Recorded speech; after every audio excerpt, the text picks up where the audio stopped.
Welcome. In this video, I'll show you how to sync tasks to Google Calendar in Copper CRM. All right, so first up, log into your Copper CRM account. Now go to the left panel, click on Tasks, and here just click on Add a Task. Okay, now let's go ahead and add in a name. For example, Sample Copper Task. Okay, activity type, you have to drop down. It could be a meeting, to do, or SMS. Okay, I'm going to go ahead and select to do. Related to, you can go ahead and add in a relation. If not, make sure to add in a due date. Okay, let's say tomorrow. Okay, you can set this one to repeat or add a reminder. The owner would be yourself, or you go ahead and change it if you want to. The priority would be high, low, medium.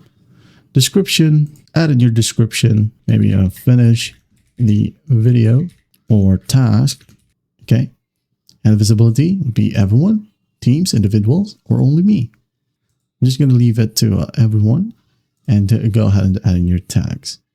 And once that's done, make sure again you have the due date. Just hit on save. Wait for it.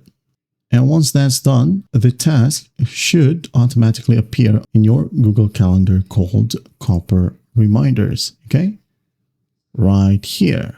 So as you can see here, we now have the synced tasks from Copper CRM. You might be asking why it's automatic, because when you signed up for Copper CRM, you automatically added, or you were required to connect your Google account to Copper CRM. And that is why Gmail, Google Calendar, and any other Google related apps is connected to your Copper account as well. So that is why it's synced. Well, that's just basically it. I hope this video helps. I'll see you in the next one.